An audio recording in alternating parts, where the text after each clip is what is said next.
Hello and welcome to the Stateside Soccer Show. My name is Jordan, and with me, as always, is the more handsome co-host Logan Stump. Oh, I don't know about that. You got a haircut though. The last time I saw you, you definitely did not look like this. Like Yes, I'm yeah, and you pretty know sure you what? got a It's haircut. looking more and more thinning as I go. They show, they hold up the mirror to show the back of your head, and I see the bald spot getting in the back of my head. I'm like, oh, jeez, here it Yeah, goes. yeah. They do that to me, and I immediately go, "Oh my god, what did you do?" Like Yeah, start like, this is I'm not how I prepared thought for it was gonna be. I said take an inch off. Yeah. So I don't know. The my hair is leaving at some point. Not great, but glad to have you back, Logan. Glad to have you back to the show.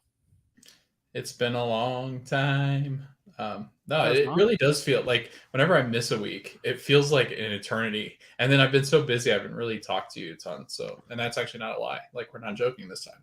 Like Yeah. I No. feel like I Yeah. haven't like talked to you in a long time. So, no, it's good to be back. But luckily, after this weekend, life is going to slow down tremendously for me. So that'll be good. But how you Yes. doing, Jordan? How's everything going?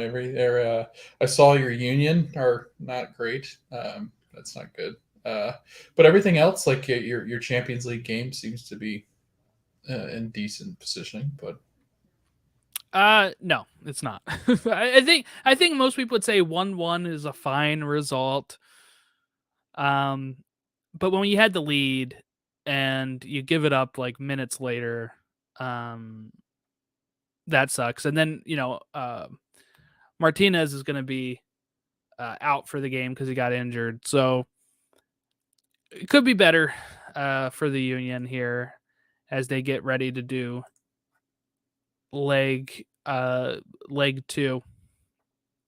I have to say, it's one thing that's driving me nuts is just the complaints all the time now on social media by the Union fans. It's happening all the time, Logan. They were just complaining about the fact that LA got their game moved. They were then complaining about us getting the draw with Minnesota United in the Open Cup because it's further away from everyone else. These things happen. This is just what it is.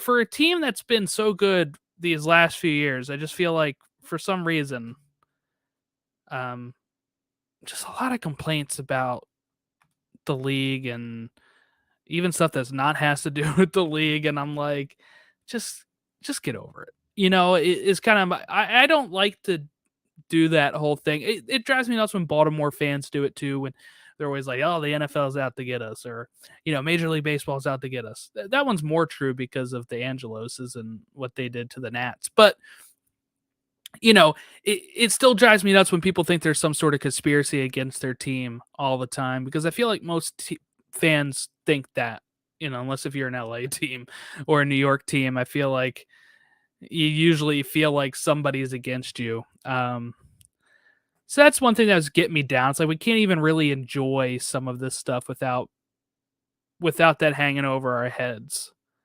And I get it. We're used to being good right now. So when things are not going your way, you're looking for more things. But I mean, it is what if you don't want to.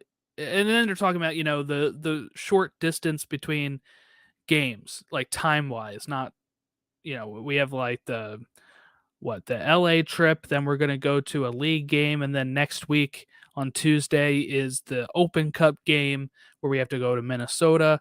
And there's just been a lot of complaints in that department. And I mean, they're not the ones that make the schedule, right? The league doesn't make the schedule. We have to fit the Open Cup in at some point. We also have the Leagues Cup coming in. I don't know. So that's something that just kind of rubbed me the wrong way the last, I don't know, 2 weeks, where it feels like it's just constant complaining and not even about stuff that we're doing wrong, the team is doing wrong. It's just constant complaining about outside factors that every team really has to deal with. Now, they may not have to travel far. Some of these teams may not have to travel far originally, but there are rules to the Open Cup and the way that they do the draw. Um, where we got stuck with in a group with like Minnesota, Chicago, and stuff like that, and we could have got any of those teams, and we got Minnesota. That's just the luck of the draw. That's whatever. I understand.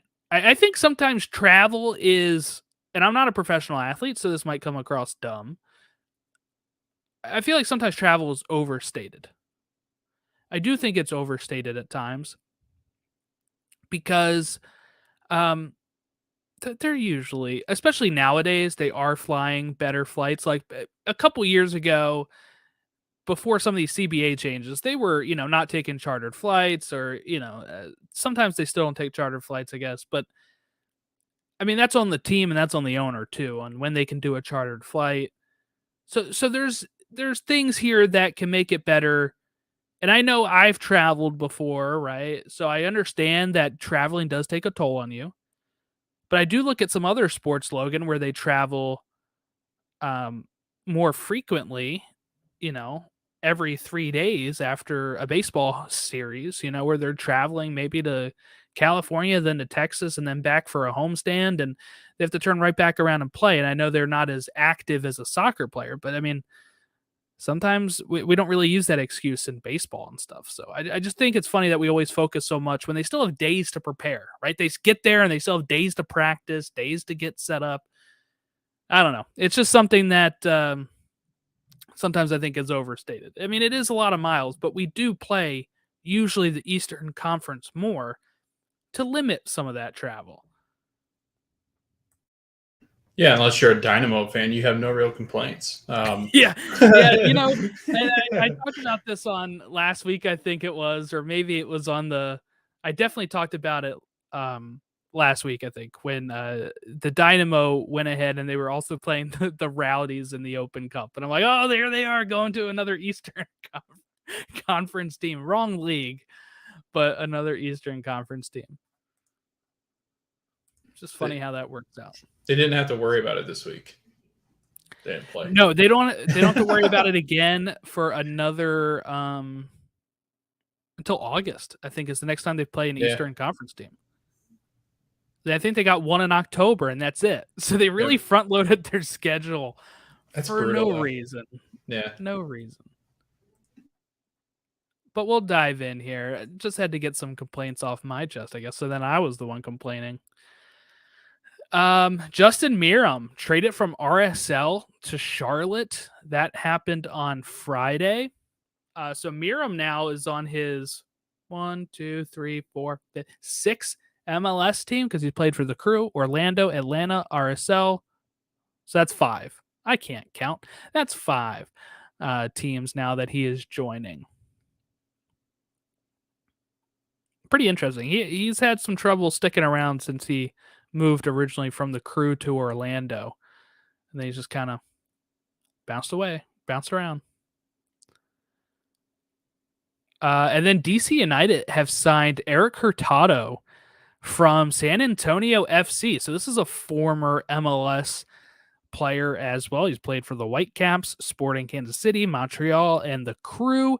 And he comes in now from San Antonio to DC United. So that's pretty interesting. I like when we see like inner US moves within the pyramid like that. Those are your big news there. Not much to really get into, but let's go ahead and take a look at the standings here, where New England and Cincinnati had just played each other and they split the points. So both of them are in the same spot they were, which is tied for first place. New England leading due to goals for, and they've scored 16. Cincinnati scored 13. They're both on 21 points in first and second.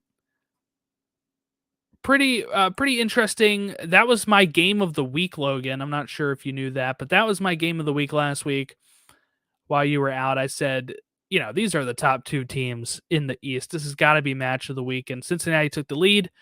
Boateng equalized in the 45th plus third minute, and that was all she wrote for that game. And it leaves both of these teams at the top, which I think we were both kind of surprised by New England being up here.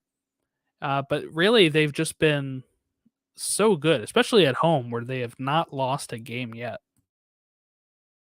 Yeah, they did lose Dylan Barrero. I think I haven't seen whether that was for season, but it looked like for season. It looked like a knee injury, and it was a gruesome injury. They had to stretch him off, so not good. Definitely a attacking player that they're going to miss tremendously. I think that was one concern that we had. It's just with Carlos Heel and kind of his tendency to carry that team, having another option to go to like a Dylan Barrero was going to be huge. But now losing him for the season, the Revs will kind of be reeling here. I think they'll be looking for pieces that can kind of fill in. They do have a good player in Bobby Wood, who I think can kind of fill that void of goal scoring and creating chances.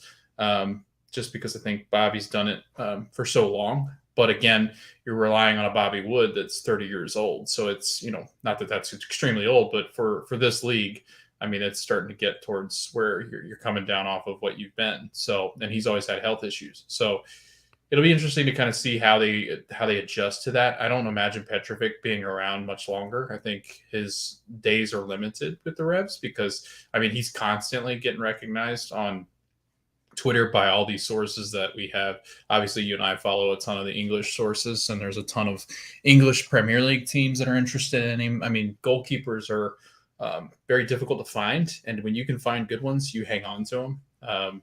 But I'm not sure the Revs can do that. I think that the asking price is going to be massive. But then again, Cincinnati, another team at the top, like you said, they're losing people. Brenner's going to be gone. Brandon Vasquez, I imagine, will be gone as well. It's a matter of time before teams start snuffing around and seeing if they'll let loose of Lucho. And if that's a possibility at all, that could be a disaster for a Cincinnati team that I thought was kind of headed towards the pinnacle. And they might still, but Jordan, I can't imagine them losing the top two attacking players and keeping pace with what they've done so far. Bruce Arena said after the draw here that Dylan's injury looks like a serious injury. I haven't gotten confirmation, but I think it's a serious knee injury. So, yeah, it doesn't sound good. You just said about Cincinnati. Yes, Brenner is moving to Udinese. The club announced on Wednesday as they are making a move for $10 million fee plus add-ons and a sell percentage, which is a Cincinnati record transfer. And it is in the top 10 expensive outbound transfers in league history. I'm not sure on when it says his final match will be on July 1st, they said. So there you go. Like, do you feel confident that Sergio Santos can kind of step in and be like a stopgap? Because you've seen that enough. No. Like, I that's what I thought. Like, I feel like he's just a shell of what Brenner is. Like, just a complete shell. Like, I just can't imagine him, pocketing 5 or 6 goals. Let alone. But here's the thing: if they take that 10 mil, yeah, and they put it towards some nice players, then, when the window opens up in the summer, then maybe they don't miss a beat, right? But it is, it could be. Just imagine Messi eating Skyline chili. What a sight that would be. He'll eat it when he visits as a Miami players. When he will. I'm sure he's looking at Miami going, you know what? I saw Beckham. Miami. I'm going Beckham was KC. at PSG. Beckham was at PSG, and he took a picture with Messi. Gosh. Now Beckham also played for PSG, so I don't know. People were really eating that up. Messi like was like, who's this chili. British dude? Is it Gordon Ramsay? Another transfer deadline day thing was CJ Sapong left Nashville and goes to Toronto and I'm so confused by that. Made a debut on Saturday night for Toronto and played pretty well. Scored a goal. So I mean he's another one that's been all over journeyman the place. I wouldn't even say journeyman because I feel like he's made it. Like, I mean, there was you weren't around then. No, I don't think Logan, but there was a time where he was one of the premier strikers in the league. I mean, really, it was probably 2 seasons with Cincinnati. I mean, with Sporting when he was there, but I don't know. Maybe they could use him right now. But he also played for the Union for 4 seasons. But yeah, what was his best goals in a season was okay, here you go. Here's his career high in goals. An MLS player was the Philadelphia Union in 2017 when he scored 16 goals. CJ did. Yes, yep. Oh man, Nashville could really use somebody like CJ Sapone. Yeah. Well, he scored 12 for them in 2021. I mean, I that's know. not even I that long never got. ago. I didn't understand when I saw this move. I was like I get it from an aspect of like he's never really panned out to be the guy that they thought, but like he was never the guy unless he Yeah, was in Philadelphia. You know what I mean? Like, he had no goals in yeah, I don't get 8 it. games played this year until he made his debut for Toronto. And then he wants to score. That's wild. Yeah. Look at that guy. But you know Oh, what? Maybe a good move for both. Nashville beat yeah, Atlanta change. 3-1. Toronto got a win. That was huge for Toronto. They've been struggling in the win column, but they're now above Philadelphia Union. They sit 9th place. Toronto does. They played one more than Philly, though, so that can all come crashing down. But yeah, Nashville beat Atlanta 3-1 in what was a pretty fun match on Saturday. You had Fafa Picault scoring, right? He's been a good pickup. You had Teal Bunbury scoring, and Almada with the penalty kick, and then of course to seal it, Schaffelberg, who's been on the score sheet a couple of times this season. So pretty good season Schaffelberg's having. 3-1 Nashville at home over Atlanta. I saw some Atlanta fans being like, "Well, we haven't been good for a long time." And I'm like, "You guys played pretty well to start the season." I mean, they're in 3rd place in the East. It's not like they're terrible. You just lost to a rival. You know, it's not that big of a deal. Away And if from you, home too. yeah, and if you look at Nashville too, like I mean, Nashville's a totally different monster at home, and then they also defend. They're back to defending like they have in the past, which is really not good for the East. Like they'll never win a game where they just go out there and outscore you a ton. Like obviously this one, but like they're not a team that's going to race up and down, score a bunch of goals to beat you. They're going to defend.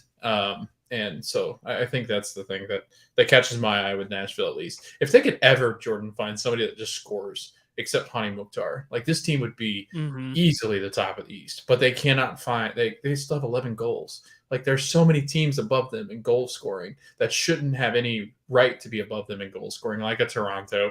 I'd say even like Montreal or not Montreal, Charlotte is up there. I was like not Montreal, sorry.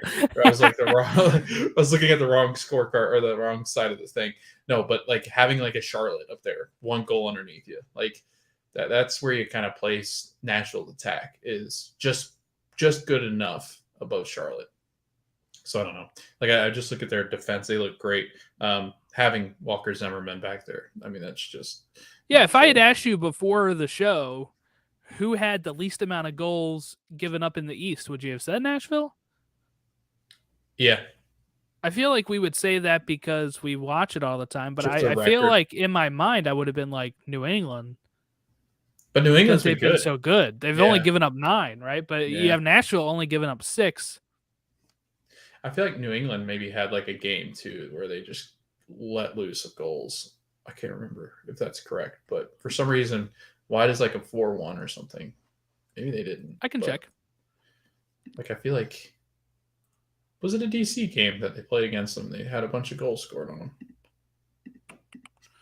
LAFC beat them 4-0. That's what it was. Yeah, that's what it was.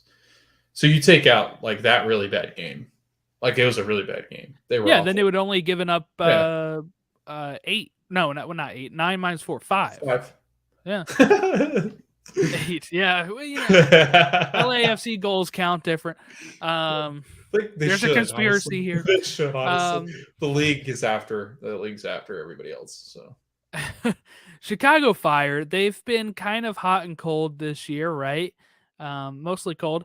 But they've had some spells. They're in 11th place, Logan, but they blew it again. A late equalizer off of a corner kick. Last week, they gave up a stoppage time winner to Atlanta. Matchday 4, they had a late tying goal for Cincinnati. So it's just kind of, they are doing this. They've dropped 6 points from winning positions, and they have a league worst -4 goal differential after the 75th minute. That tweet was from Tom Bogert, who moved to the Athletic. So congratulations, Tom. But yeah, so Fire kind of, like I said, hot and cold. Like they're pretty good until like the 75th minute, and then they give up a big goal. It happened here where they gave up an equalizer to the Red Bulls, um, who walk out of this away game now with a point. I haven't thought. I mean, like you look at it, and they've just not been getting results. But I mean, honestly, if I'm the Chicago Fire fan that I know listens to this, I think I'd be I'd be kind of happy with the position. I think honestly, most people had them as probably favorites to win Wooden Spoon up against maybe some had DC United possibly. But like I think a lot of people would have picked Chicago to be that Wooden Spoon winner, us included. Who had But Sporting Kansas City as the Wooden Spoon winner? Because so far they're looking pretty sharp. Dude, like that's not even it's not even close. It's Ronaldo. Like, could you imagine if Cristiano had come? Like, It'd be like that. Zava going to Richmond. He'd be like, "What is in the world is this? Like, what's happened?" But no, Jordan, you know what's shocking to me is the fact that the Red Bull are on the bottom of the Eastern Conference. Like that, in all honesty, is probably the biggest shock of the season so far. Yeah. Yeah. And you know what's even more shocking is that they still have 9 points Yeah. On the season, which is 6 better than the last place in the Kansas City. At this rate, Kansas City would need another 20 games to even try to match what the Red Bulls have currently. That's crazy. We'll move on to the West in a little bit, but New York Red Bulls, yes, they sit bottom. Montreal has somehow dug themselves out. They have 3 wins now as they beat the aforementioned Sporting Kansas City. I don't know, man. Let's talk Kansas City real quick. Jack texted me after this game and said, "How long does Vermes have?" And I said, "I think they give him the whole year still, but I don't think he should have it." Like, I do think that they're like, we're ride or die with this guy, and even when they do let him go, Logan, I think it'll be one of those we mutually decided to part ways. Like, I don't think they're gonna throw Vermes under the bus here, as much as like Vermes out was trending on Twitter the other day.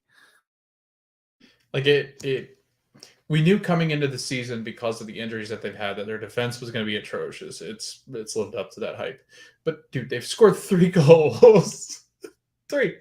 Like we knew that their attack was a problem last year, and they didn't have Alan Polito. They get a star striker and a DP that also gets hurt. I never remember the guy's name. He left. That's how quickly it didn't work out. But it just seems like with Sporting KC, it's just like it is. We've talked about this in the past where we're like, okay, teams that are historically bad, like historically bad. This might be the year where we get one of the worst MLS teams we've ever seen, and that's in Sporting Kansas City. Like they can't even draw. Like they can't even get points. Like it's a clear struggle. 7 losses already. That's insane. Like that's nuts. 10 games. And do you know how 7 bad losses. you have to be, Logan, to give Montreal their first away win? Yes. Their really first bad. away win of the They can't season? defend. Yeah. Yeah. Montreal was 0-5-0 when they go visit Sporting Kansas City. They're like, we can't even draw on the road. And they win 2-0 to Kansas City. Both goals in the first half. It's insane. SKC had more possession. They had more shots. They even had more shots on goal. They just can't actually get it into the back of the net. And now I'm real curious here. This is 10 games that they have not won a match. Johnny Russell said, "We just don't look anything like the team that we were. I genuinely don't know how to fix it." People are saying he may have lost the locker room Vermes, not Johnny Russell. Who knows? Maybe Johnny Russell could I be was a going to better say he's out manager there at this wandering point. around the concourse going, where the hell did the locker room go? Yeah, where is it? It was a home game too. Vermes said, I understand it's not good enough and the responsibility is on me. I get it. This is the same guy that a few weeks ago said there are no must-win games in MLS until the playoffs. I'm starting to feel like every game is a must-win for them now if they even want to sniff the playoffs. But the issue is, Logan, when they expand this playoffs to 9 teams, they're only 8 points out of a playoff spot. Now, of course, that keeps getting longer, right? Like a couple weeks ago, we were like, they're only 5 points out of or 2 points out of a playoff spot. They are now 8 points out. That's more than double how many points they have in the season already. So again, for them to even try to catch up, if they keep going at the rate that they're going, it's going to take if it took them 10 games to have 3 points, it's going to take them 20 games to have 6 points. If they go in that pace, they're still not going to catch up and get into a playoff spot. I'm calling it now. This team is done. This team is wooden spoon winners. I'm going to call it now. 10 games into the season, they win the wooden spoon.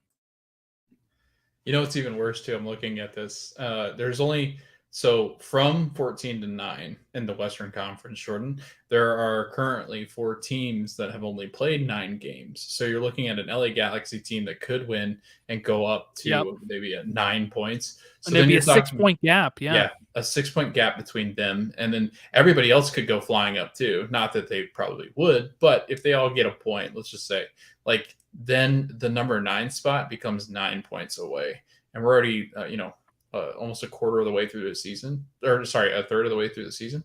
So it's like, at what point, like you said, at what point do they get rid of Vermes? And I think it is going to be one of those situations where they just let him coach because there's nothing else out there. Like, what are they going to do? Like, fill in with an interim player, like a coach, and just say, okay, well, I guess you can step in and try to get maybe Anthony Hudson.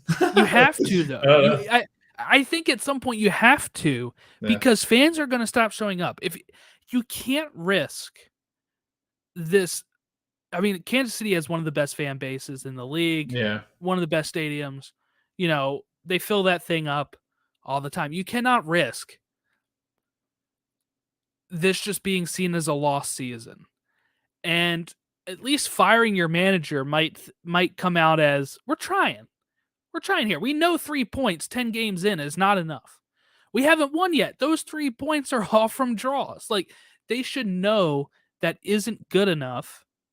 And it sounds like they do.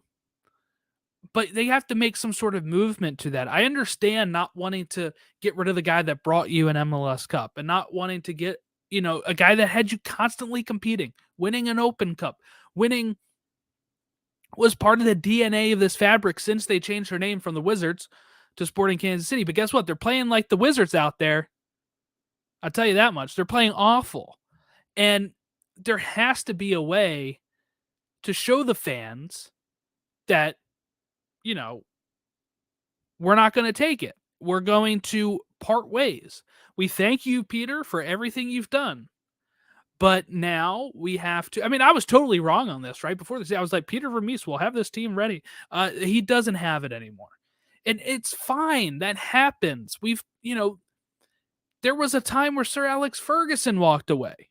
Now, of course, he walked away at the top of his game, but I would think that even if he was struggling, he probably would have been like, I'm making it worse, right? We have a comment. Without the threat of relegation, there is no need for their suits to, dare I say, panic and fire their franchise demigod. And that's part of the problem. And what compounds that, and I wouldn't even say relegation, what compounds that is giving more playoff spots. The fact that they can point this and say, oh, we're only 3 wins out. You haven't won yet, so I don't know why you think you're going to win 3, but that's what people would say. Now, even if you draw the line at 7, they're only 9 points out. That's only 4 wins to jump above them, 3 wins to tie it. And that in there lies the problem when you keep expanding. I mean, there's going to be a point, Logan. And look, it's not as bad yet because I'm doing the closed pyramid, right? And there are some leagues that have 9 teams like NISA, and let 6 of their teams into the playoffs, and only 3 are missing out. USL has like 6 out of their 12 in each division as well. So, there are problems with this in just American soccer, but I think while the threat of relegation is not there, the threat of alienating your fan base and having people not show up is a very real thing. Because, I mean, what do we always show when we're showing highlights of like these hype videos? It's the fans. The fans waving their tifos, waving their flags, setting off smoke bombs, whatever, chanting, jumping up and down. If you have nobody there for your match day atmosphere, there's nothing to market in that regard. They'll have to use clips from 2012, 2013 when they were actually competitive. And what's so shocking is that it was literally just 2 seasons ago that they were actually there, that they were competitive. And then they had injuries last season, and we all thought, or some of us thought, not some people predicted this. I thought their injuries are better. Some of those injuries were to strikers. I thought they would just be able to actually, turn it around, and they just look lifeless. And we have another comment here, also saying empty seats speak volumes. That is true. That's what, yeah, exactly. So if you, Kansas City fans, if you are actually upset, stop going. Pull an LA Galaxy. And that's where, I mean, we're talking about 2 historic clubs, 2 original clubs from 1996 that are absolutely struggling to get anything going.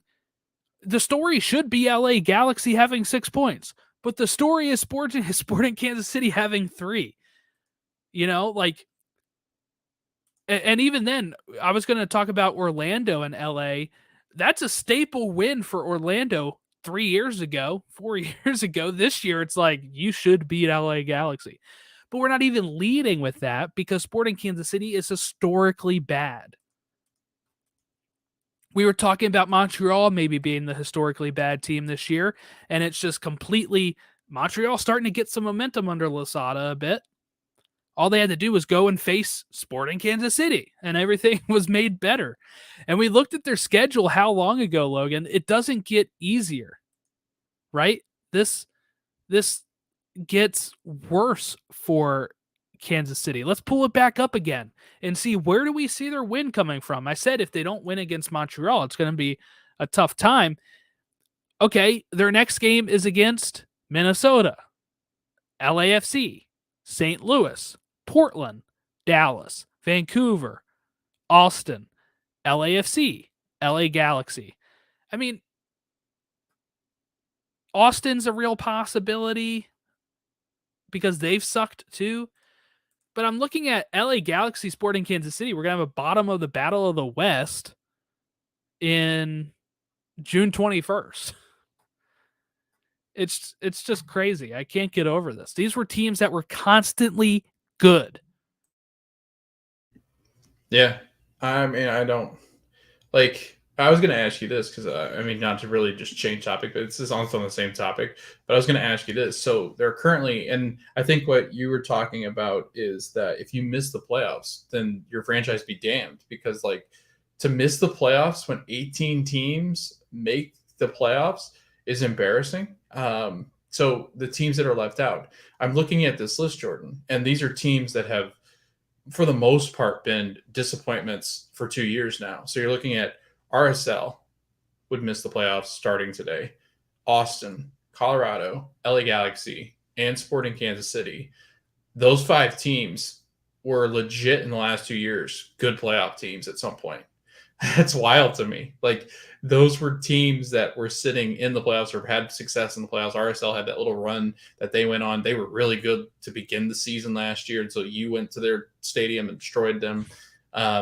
The Rapids, they were the crazy top of the thing is, West. I haven't even gone to Kansas City yet. So, I don't honestly, know. Not the curse of Jordan this time, I guess. Right. It's just something completely It's different. honestly what it is. But I wanted to ask you this because I think it's a fun question. So we're looking at the 10 would it be 10? 1, 2, 3, 4, 5, 6. Sorry, it would be 11 teams.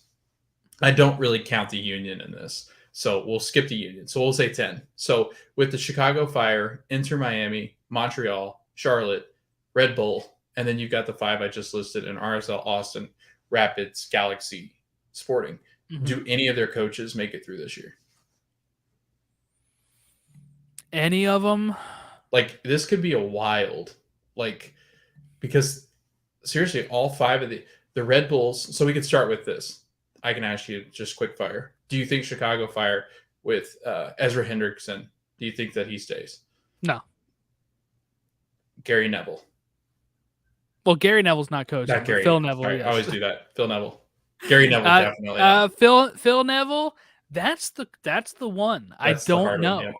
I don't know because he is friends, but also, I think I'll say no. I think whether he leaves or he gets fired, I'll say no. Yeah. He doesn't come back next year. This one's tough too. Hernan Losada with Montreal. I have to see more because they are starting to get a little bit more momentum. By that I mean they've won 2 straight.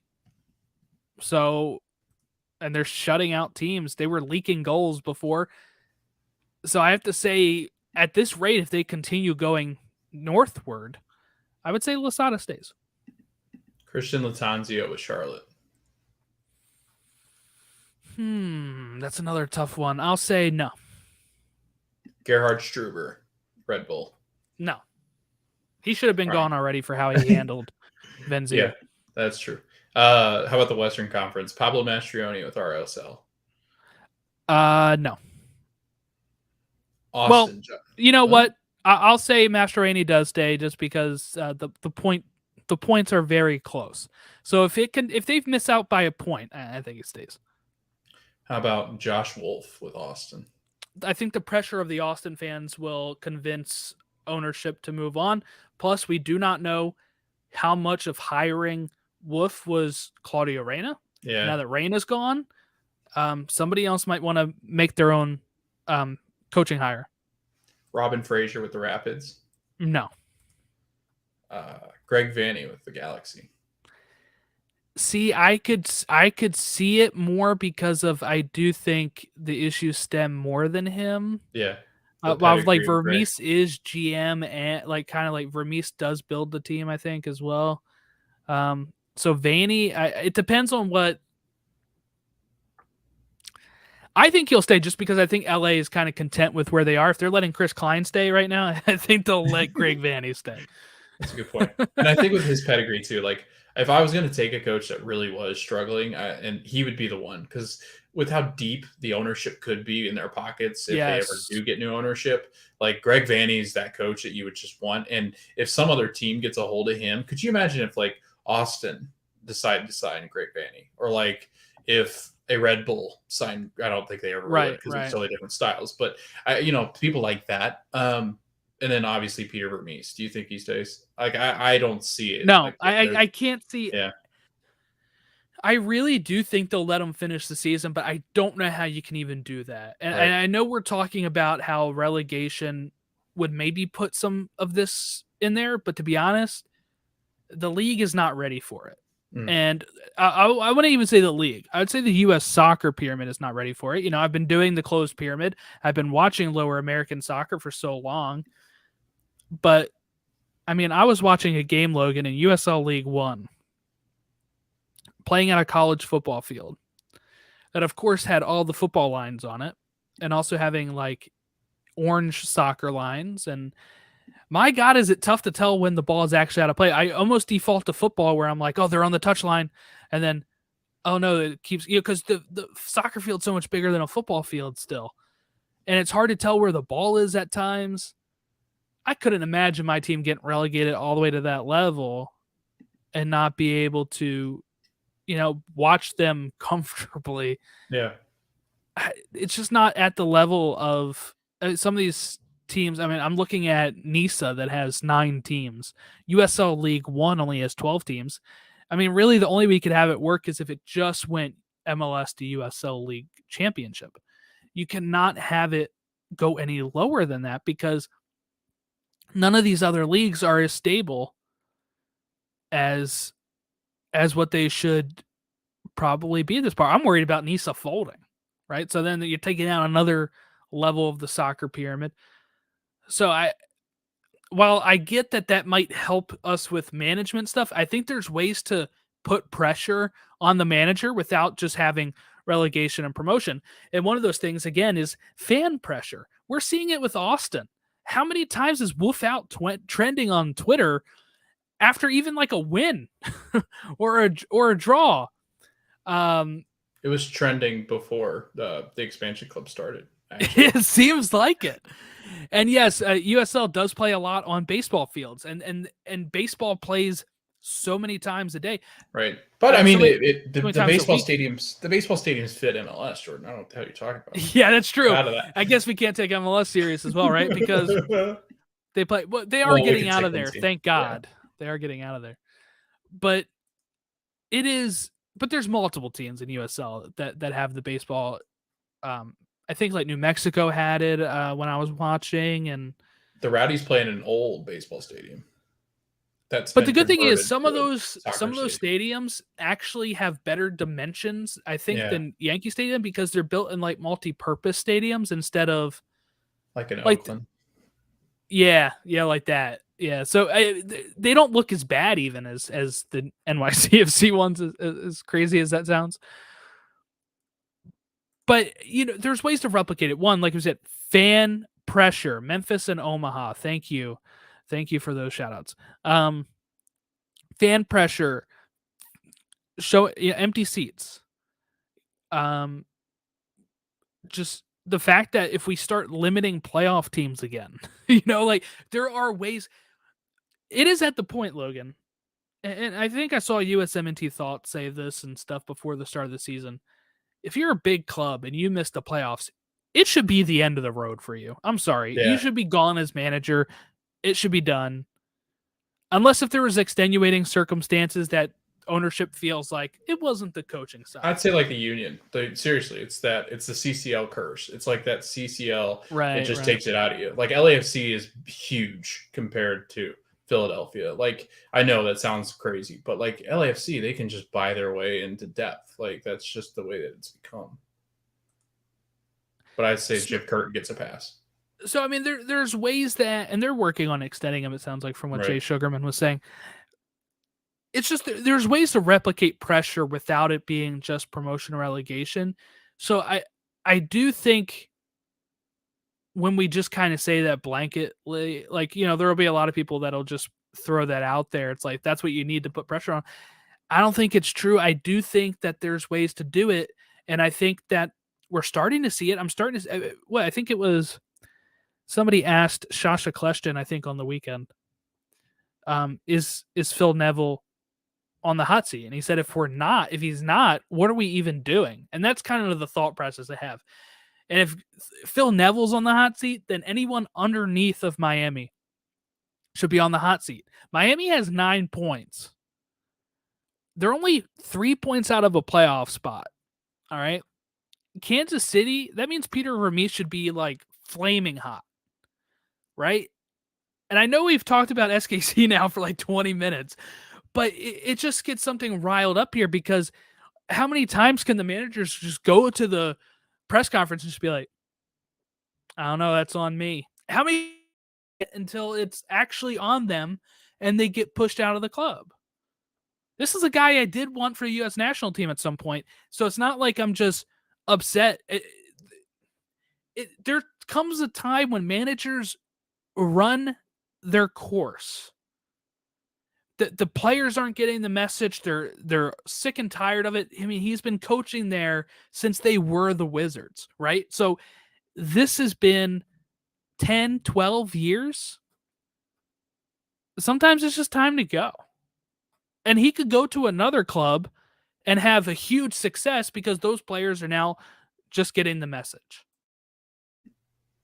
There's a song, Jordan, that I think supporting Kansas City fans can just listen to. Maybe the front office, maybe get a nice glass of wine, turn the lights down real low in Children's Mercy Park, and sit there with the lights dimmed, maybe a picture of Peter up on the screen, listen to some closing time, just some, you don't have to go home, Peter, but you can't stay here.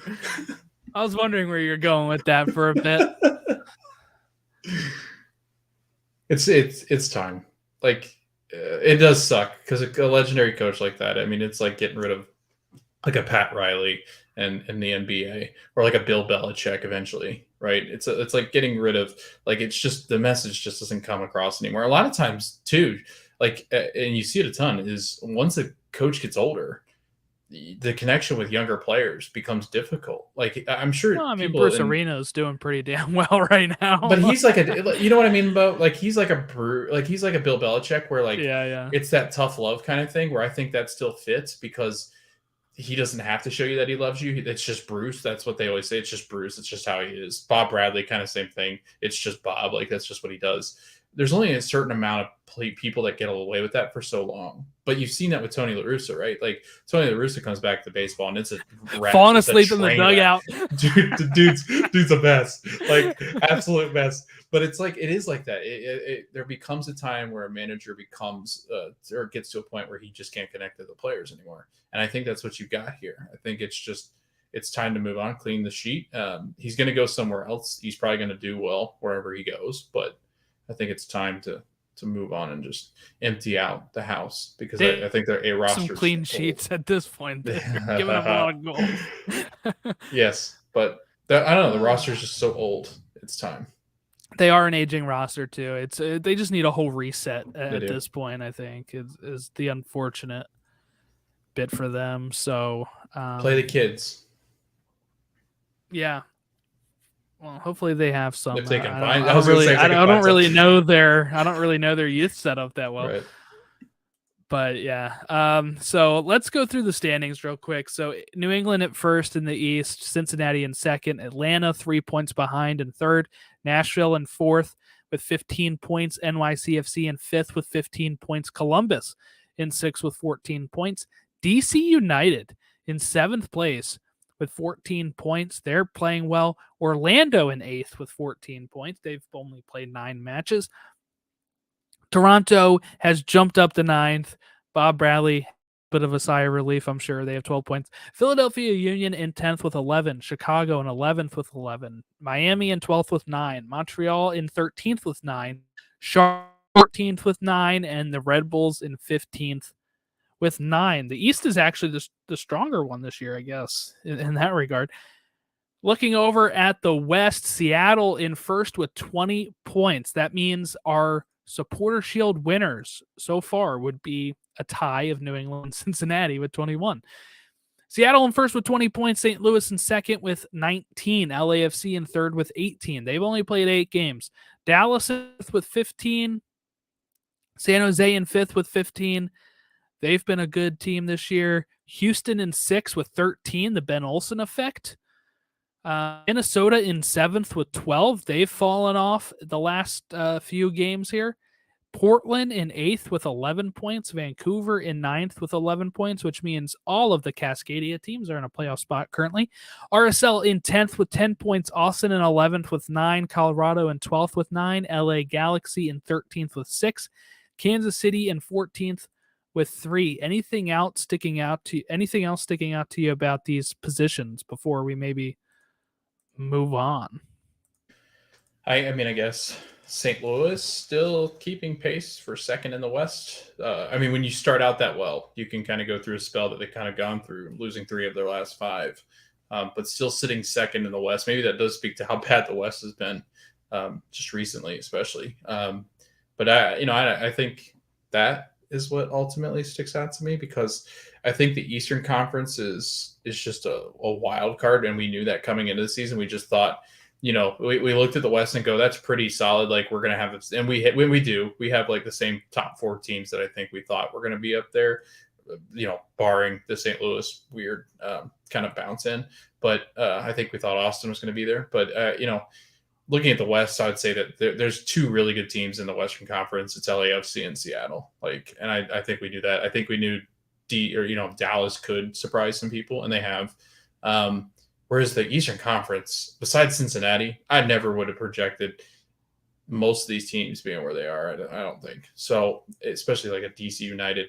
I didn't think that Nashville would be behind Atlanta United. That's kind of wild. So I don't know. It's kind of a weird. It's weird. They ended up drawing late at home. Ibobisi gave San Jose a lead in the 75th minute. Tarusi equalized in the 78th minute. So some Austin fans were happy about that. I'm sure they weren't happy with the overall performance. St. Louis tied it up in the 79th minute, but then Jim gave Portland the win in the 82nd minute, just 3 minutes later. So that was kind of an up and down feeling game for the St. Louis fans there. Orlando, Cara and Torres scoring against LA Galaxy. Does that move the needle at all for you, Logan? Are you feeling good, or is it just like, as the Galaxy? Nah, I mean, the only good thing that comes from that is actually winning a game at home. Orlando has a hard time doing that. So yeah, that was nice. Like being able to beat a team that you're supposed to beat 2-0. And I thought played pretty well. So yeah, like it's not great because we just lost to DC, but DC's played well-ish. So I don't know. I'm still kind of indifferent. Orlando just hasn't come together yet. It's still kind of that weird. What are we? So DC United beat Charlotte 3-0. Taxi Fountas 34th minute. Benteke 75th minute bicycle kick. And Jacob Green, a defender, getting his first MLS goal. He's played 5 games. He is a homegrown player. So that's a pretty fun story for Jacob Green. He sealed it in the 90th plus 5 minutes to give them a 3-0 win. But Benteke on that, like I said, that's a good sign for DC. I mean, they're sitting 7th. This has been a good pretty shot, good. I think. Yeah. They're only 4 points off third. Like, that's how good DC's been. That's the Wayne Rooney effect. There you go. That's really all that stuck out to me, I guess. Minnesota and Dallas drew 0-0 on the Sunday night game. Wasn't that great of a game. Let's go ahead and do our Match of the Week preview. It's time for the Match of the Week preview.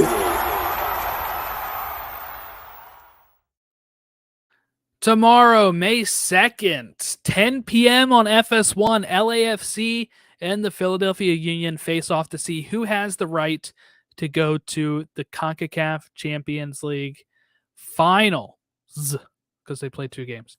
So we'll see. And then Tigres currently has a 2-1 advantage on Leon. So probably Tigres LAFC. That's probably what we're thinking, which would be a rematch of 20. What year is that? 2021. Yeah. Tigres World Cup. So that could be a fun rematch. I think the Union are done. I'm sorry. They're going to be going to LA. They usually do play LAFC good, but I just think, I don't know. I don't have a good vibe about it. So I think LAFC wins and they'll face Tigres is my thoughts there. Do you have a prediction on the CCL? Gareth Bale, 95th minute header to win it for the Union. It's going to be absolutely wild. We're signing him? Yeah, my goodness. It's only a matter of time. Well, what happened, Jordan, was that Bale got confused. The guys from Always Sunny in Philadelphia, reached out to him. And he thought that they were owning the Union, but it really was Wrexham. So that's another exciting thing. Wrexham got promoted. So that was good. That's a fun thing. So spoiler alert for anybody watching season 2. Charlotte host NYCFC. This one is free at 7:30 on May 6th. Cincinnati hosting DC, which could be a really fun match there. That's the Luciano Costa derby. So we'll see which one wins that one. Miami versus Atlanta at 7:30. Montreal hosting Orlando. Montreal, 2 in a row. Oh, this seems primed for an Orlando slip-up, I feel like. We'll see. Montreal are home, so that's a good sign for them. New York Red Bull hosting the Philadelphia Union. San Jose hosting LAFC. Toronto hosting the New England Revolution. Hosting St. Louis. That one's at 8:30. Houston hosting Salt Lake as they're like, finally, we're done with the Eastern Conference for a bit. Nashville is hosting Chicago at 8:30. LA Galaxy hosting Colorado for a battle of the bottom of the West, 10:30 p.m. And Portland, Austin at 10:30. That can be a fun match. Vancouver, Minnesota at 10:30. And then also on Sunday for Sporting Kansas City. That's at 4:30. It's free. It's also on Fox. So it looks like there's only one free game this week before the Seattle game. Usually 6 a week. I don't know if this is just like, oh, we already gave too many away right now, so this week's only one or what. But out of these, Logan, which one interests you the most? I'm gonna go with San Jose and LAFC. I know LAFC will probably play kind of like a more depleted starting 11, just because they play midweek. I think it'll depend on how that midweek game goes. Yeah, it might. Maybe. Yeah, if they lose, maybe they go out and try. Yeah, there's two really good matchups. I don't know if you're picking the other one in the West, but there's two really good matchups at the top of the table teams in the West. But the San Jose and LAFC one, intriguing because it's California. I think that's a fun little derby. San Jose's played really well. Jeremy Abobasi and Christian Espinoza. One could put them together and make one dual threat. But they've got 6 goals and 5 goals. So 11 goals out of the 13 goals have come off of the foot of Espinoza or Abobasi. So that's a lot of fun. It might spell some trouble when those two don't score. San Jose typically doesn't. So, but I think that's a lot of fun just playing LAFC. Because currently San Jose's at 5th, Jordan. And man, it's kind of nice to be able to speak about San Jose and DC United. I know DC United has had success in the past, but like ever since I've been around, San Jose's been about as irrelevant as maybe Sporting Kansas City is every match they show up this year. So, but no, I think that's an exciting one. I think San Jose could get 3 points. It's in San Jose. It's against an LAFC team that will probably be a little bit fatigued, and this could be a cute little statement for San Jose, I think. That'd be a huge statement. Yeah. Even if they can get a draw, that'd be great. I will go with Toronto, New England. So I'm going to go with Bob Bradley versus Bruce Arena. Toronto need to start getting some points. They will be home where they do have 2 wins compared to away where they have no wins. And New England, top of the East. Is this a prime slip up? Oh, we're doing so well, we have to face bottom of the playoff spot Toronto. Oops. Or is it them going out there and just dominating the way that they've been playing this season? So I'm really intrigued to see which is this a test that New England can kind of pass when or does Bob Bradley get the leg up here on Bruce? Cool. So I think that's about it. I mean, look, Sporting 5 years ago. I think Seattle at home is just going to steamroll Sporting so much, and Vermes will hit the podium afterwards and be like, "That's on me." Johnny Russell will be like, "I don't know how to fix it. We don't look like ourselves," and then they'll go through it again the following week. Unless they shock me and actually make a move here soon, which I can't see happening. Do you think that too attached? I think Vermes gets up there and goes, "Yeah, it's on." They fire him, and he's like, "Yeah, that's on me. I'm done. They fired me. It's on me." I don't know. I feel like at that point, I would switch it up.